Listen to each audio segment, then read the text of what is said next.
आप सभी भाई बहनों का आध्यात्मिक ज्ञानात्मक चैनल की संध्या बेला ज्ञान कक्षा में एक बार फिर स्वागत है।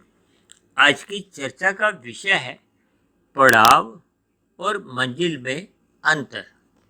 देखिए, हम सभी भाई बहन अपने अपने जीवन की यात्रा में ही, देखिए, ये मनुष्य योनि का जन्म मिला है। इससे पहले हम पता नहीं कितनी कितनी योनियों से एक जन्म लेते हुए मनुष्य योनि में पहुंचे हैं, या हो सकता है मनुष्य योनि से फिर पुनः हम मनुष्य योनि में आए। कुल मिलाकर आपकी हमारी जो एक यात्रा है, देखिए, ये यात्रा भौतिक भी होती है और आध्यात्मिक भी होती है। भौतिक यात्रा का अभिप्राय क्या होता है कि देखिए, आप अपने अपने घरों में जब बच्चे को नर्सरी कक्षा में डालते हो तो उसकी एक भौतिक यात्रा आरंभ होती है, बुद्धि का विकास होता है। वो पहले प्ले स्कूल में जाता है, नर्सरी कक्षा में, प्राइमरी कक्षाएं कुछ पास करता है, फिर हाई स्कूल में, कॉलेज में, फिर उसका लक्ष्य होता है अपना व्यवसाय शुरू करे या नौकरी में एक सफलता हासिल करे, या कुल मिलाकर हम धन कमाएं। धन किस लिए? ताकि आपको हमें ये प्रकृति के जो 5 भोग्य विषयों में रुचि होती है। इसी तरह शास्त्रों में कहा गया है कि मनुष्य योनि एक कर्म योनि है, एक साधना योनि है। साधना योनि का एक मूल लक्ष्य क्या है कि आपकी हमारी एक आध्यात्मिक उन्नति हो। आध्यात्मिक उन्नति की जो नींव है वो देखिए, प्रकृति के 3 गुण जो तमोगुण, रजोगुण और सतोगुण है, उनमें केवल सतोगुण में स्थिर होकर ही आरंभ होती है।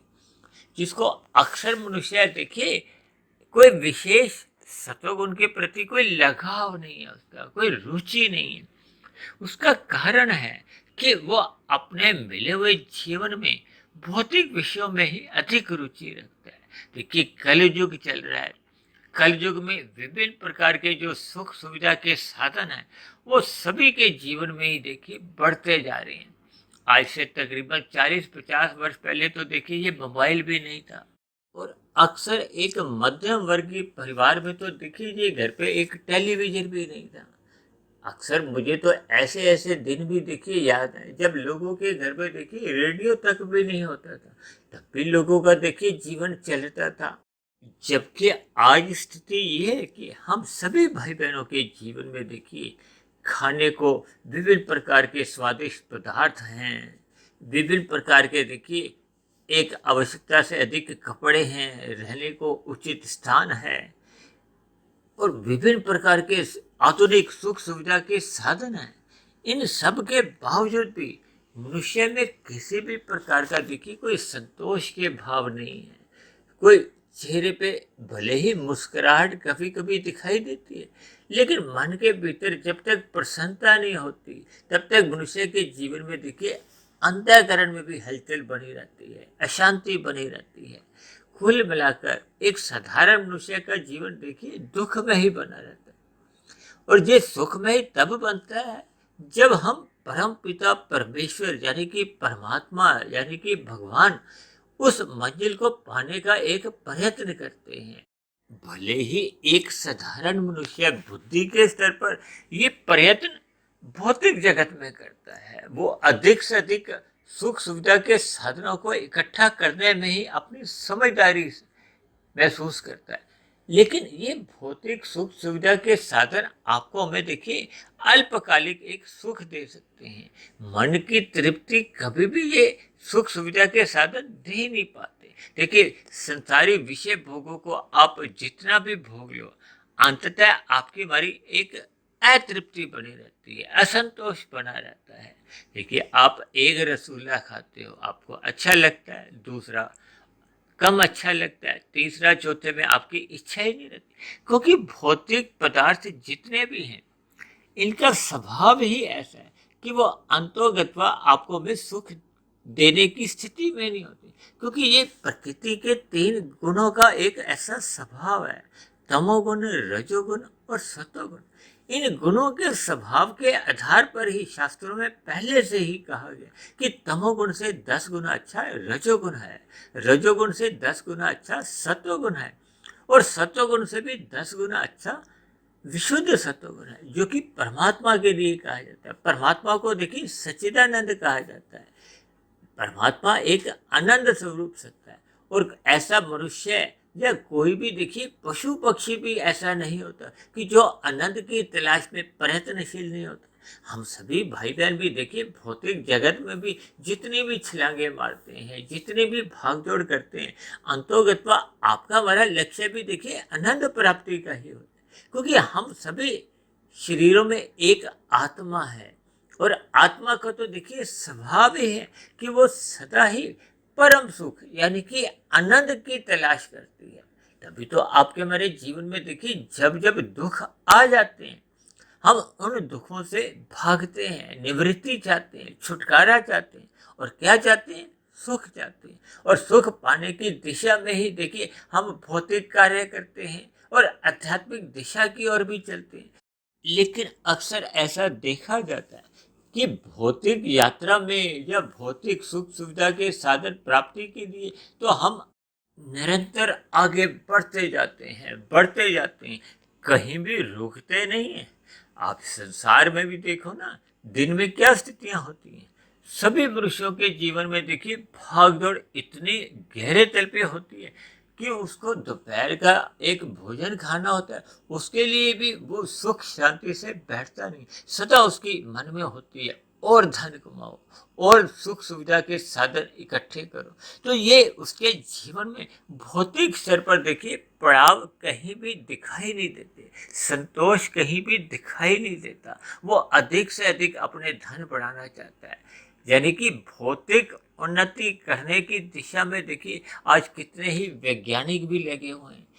हालांकि देखिए शास्त्रों में ऐसी सभी स्थितियों को पाने के लिए यदि मनुष्य अपने जीवन में एक धर्मानुसार व्यवहार रखता है, यानी कि भौतिक लाभ प्राप्ति के लिए मनुष्य यदि रजोगुण में स्थित रहता है, तो शास्त्रों में भी ये किसी भी प्रकार का कोई अनीतिगत कार्य नहीं है, कोई पाप कर्म नहीं है, कोई निषेध कर्म नहीं है। लेकिन क्योंकि हम सभी भाई बहन देखिए मनुष्य योनि में है, मनुष्य योनि पाकर हमें केवल भौतिक उन्नति करते करते ही अपना जीवन व्यर्थ नहीं करना। अक्सर ऐसा देखा जाता है कि हम सभी भाई बहनों के जीवन में देखिए भौतिक उन्नति के स्तर पर तो हम कहीं भी रुकते नहीं है, कहीं भी अपने जीवन में पड़ाव नहीं डालते। जबकि दूसरी ओर मनुष्य कलयुग में तो देखिए आध्यात्मिक उन्नति करने के लिए अपने मन में किसी भी प्रकार का कोई संकल्प नहीं करता। जब संकल्प नहीं करता यानी कि मंजिल को पाने की इच्छा ही नहीं करता, तब ऐसी स्थिति में वो उस दिशा की ओर भी चलता नहीं है। देखिए शास्त्रों में कहा गया है कि मनुष्य को रजोगुण से सतोगुण की यात्रा आरंभ करनी चाहिए। सतोगुण की यात्रा क्यों करनी चाहिए? क्योंकि परमात्मा को पाने के लिए हमें सर्वप्रथम सतोगुण में स्थित होना होता है, क्योंकि परमात्मा तो देखिए विशुद्ध सतोगुण ही सत्ता है। सतोगुण में स्थित होने का अभिप्राय ही सत्संग से लिया जाता है। अक्सर देखिए मनुष्य सत्संग में जाता है, लेकिन वहाँ वो पड़ाव डाल लेता है। पड़ाव का अभिप्राय है कि अपने जीवन में कभी कभार सत्संग करता है या सतोगुणी साहित्य पढ़ता है, लेकिन उसको कोई विशेष महत्व नहीं देता, उसको अपने जीवन का एक लक्ष्य नहीं बनाता। परमात्मा को पाने का जब आपका हमारा देखिए कोई लक्ष्य नहीं होता, तब ऐसी स्थिति में आपकी हमारी फिर आध्यात्मिक यात्रा में केवल वो आरंभिक स्तर पर ही जिस पड़ाव पे हम रुकते हैं, फिर हम वहीं रुके रह जाते हैं। यानी कि मंजिल जो कि परमात्मा है, उस मंजिल पर पहुंचने के लिए हम कोई अपने जीवन में प्रयास नहीं करते। लेकिन आपका हमारा जीवन तो देखिए दिन प्रतिदिन घटता जाता है, चाहे हम भौतिक उन्नति करें चाहे हम आध्यात्मिक उन्नति करें। भौतिक उन्नति में देखिए हम पड़ाव डालते नहीं हैं, निरंतर हम उन्नति करते जाते हैं, करते रहते हैं। भले ही शास्त्रों में इसका कोई विरोध नहीं है, ये आपका हमारा कोई पाप कर्म नहीं है, लेकिन आपका हमारे जीवन में जो एक आध्यात्मिक उन्नति करने का जो एक अवसर मिलता है, उस अवसर को मनुष्य खो देता है। क्योंकि भौतिक उन्नति हम बिना पड़ाव के जितनी भी करते रहते हैं, क्योंकि उसमें तो कोई मंजिल ही नहीं है। आज कितने ही बड़े बड़े उद्योगपति हैं जो इस स्तर पर भी पहुंच गए, जिनके अपने रहने के मकान भी देखिए 500-500 करोड़ के हैं, 700-700 करोड़ के हैं, लेकिन फिर भी उनकी देखिए कोई तृप्ति तो नहीं है। जबकि ऐसे कितने ही मनुष्य हैं जिनके पूरे जीवन में देखिए 1 करोड़ की एक स्थिति भी नहीं आती, तब भी उनका जीवन एक सुखमय होता है। एक परमात्मा के मार्ग पर उनकी एक आध्यात्मिक यात्रा काफी आगे बढ़ चुकी होती है। तो इन सभी स्थितियों का हमें आंकलन करना चाहिए, क्योंकि मनुष्य जोनि आध्यात्मिक उन्नति करने के लिए मिली है, उस परमात्मा रूपी मंजिल को पाने के लिए मिली है। उस परमात्मा रूपी मंजिल को पाने के लिए हम रास्ते में देखिए अपना कोई पड़ाव नहीं डाले, रुके नहीं, निरंतर सत्संग करते रहें, ब्रह्म मुहूर्त में उठने का अभ्यास बनाए रखें। तब ऐसी स्थिति में आपकी हमारी की गई आध्यात्मिक यात्रा निरंतर एक अग्रसर होती जाती है।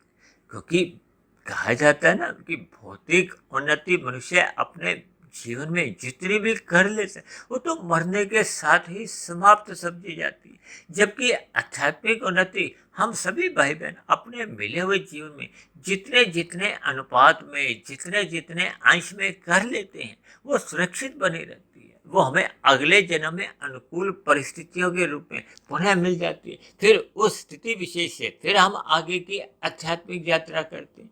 जैसे आपने क्रिकेट में 5 दिवसीय मैच में देखा है ना, शाम को जैसे ही कोई 90-92 रन पे नॉट आउट है तो अगले दिन फिर वो 90-92 से ही खेलना आरंभ करता है, तो 100 रन बनने पे उसका शतक मान लिया जाता है। ठीक इसी तरह हम अपने मिले हुए जीवन में आध्यात्मिक उन्नति जितने जितने स्तर पर कर लेते हैं, फिर अगले जन्म में वो की गई आध्यात्मिक उन्नति हमें पुनः परमात्मा की एक व्यवस्था द्वारा, प्रकृति की एक व्यवस्था द्वारा लौटा दी जाती है। जबकि कलयुग में अक्सर ऐसा देखा जाता है कि मनुष्य धर्म के मार्ग पर एक मेहमान की तरह चलता है, कि वहाँ थोड़े गए, थोड़ा टाइम रुके, फिर वापस अपने संसारी दुनिया में लौट आते हैं।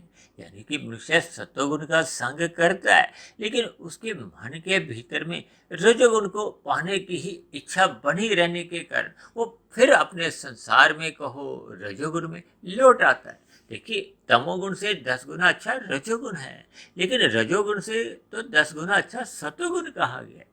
जब मनुष्य सत्वगुण में जाता है और वहां हाथ लगाकर पुनः अपने रजोगुण में लौट आता है, तब ऐसी स्थिति में उसकी वो जो विशुद्ध सत्वगुण की जो आध्यात्मिक यात्रा है वो देखिए या तो आरंभ नहीं होती, या उसमें फिर पढ़ाव आया तय रुक जाती है। क्योंकि जब हम सत्वगुण से आगे विशुद्ध सत्वगुण की ओर अपनी यात्रा को बढ़ाते नहीं, तब मनुष्य सत्वगुण में हाथ लगाकर फिर वापस अपने रजोगुण में ही आ जाता है। तो इन सभी स्थितियों पर हमें देखिए विचार करना चाहिए।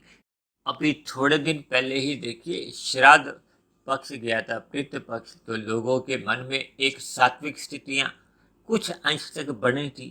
अब नवरात्रों का पर्व चल रहा है, तब ऐसी स्थितियों में लोगों में सात्विकता देखने को मिलती है। लेकिन जैसे जैसे ये स्थितियां समाप्त होती हैं तो मनुष्य के जीवन में फिर वो रजोगुण की स्थितियां पुनः लौट आती हैं। और कलयुग में तो देखिए रजोगुण से कब मनुष्य तमोगुण में गिर जाता है, इसका भी मनुष्य को बोध नहीं रहता। क्योंकि जब जब मनुष्य देखिए रजोगुण से सतोगुण के आगे बढ़ता नहीं है, तब तब उसका देखिए रजोगुण में एक अमर्यादाएं आने की संभावना बनी रहती। जब जब आपका हमारा रजोगुण बिगड़ता है तो फिर मनुष्य का रजोगुण बिगड़ना क्या है, वो मनुष्य तमोगुण में गिर जाता है। तमोगुण में गिरने पे मनुष्य से पाप कर्म होने लगते हैं, जिसके फलस्वरूप उसका संचित कर्मों का कर्माशय बिगड़ जाता है। और आध्यात्मिक उन्नति तो दूर की बात है, फिर मरने के बाद देखिए फिर आपका हमारा वो बिगड़ा हुआ कर्माशय ही मनुष्य को नीचे की जोनियों में जाने को, जन्म लेने को फिर वो बाध्य कर देता है। इसलिए मेरी आप सभी भाई बहनों से विनती है कि मिले हुए जीवन में हम अपनी आध्यात्मिक यात्रा निरंतर करते रहें जब तक हम मंजिल पा नहीं जाते। हमें रास्ते में कहीं भी किसी भी पड़ाव पर रुकना नहीं है, अपनी आध्यात्मिक यात्रा में निरंतर एक गति बनाए रखनी है। तभी तो भगवान श्री कृष्ण ने गीता में देखिए कर्म योग, फिर ज्ञान योग, फिर भक्ति योग को एक लक्ष्य बनाया।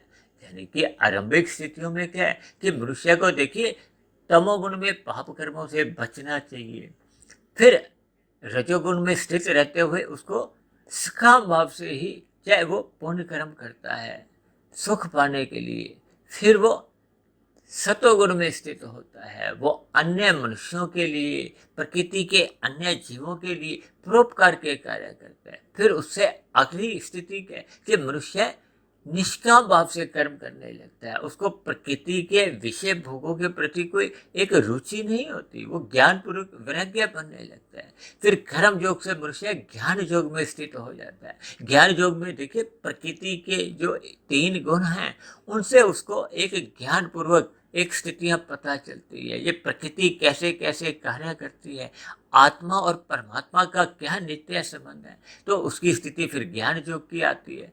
फिर जैसे जैसे परमात्मा की महत्ता का उसको बोध होने लगता है तो फिर उसकी वो भक्ति योग की यात्रा आरंभ होती है, और भक्ति योग पे चलते चलते एक ऐसी स्थिति बनती है जब वह परमात्मा रूपी सत्ता को, आनंद को पा लेता है। यानी कि जन्म मरण के बंधन से वो मोक्ष की स्थिति, आनंद की स्थिति को पा लेता है। तो ऐसी सभी शुभ स्थितियां हम सभी भाई बहनों के जीवन में भी बने। इन्हीं शुभकामनाओं के साथ आज की चर्चा विशेष को यहीं विश्राम देते हैं। कल सुबह फिर मिलते हैं ब्रह्म मुहूर्त उपदेश कक्षा में। तब तक आप अपने आध्यात्मिक मित्र सुधीर भाटिया फकीर को इजाज़त दें। आप सभी भाई बहनों को बहुत बहुत शुभ रात्रि, और सुबह ब्रह्म मुहूर्त में उठने के लिए आप सभी भाई बहनों को बहुत बहुत शुभकामनाएं, ताकि हम सभी भाई बहनों की आध्यात्मिक यात्रा निरंतर आगे बढ़ती जाए।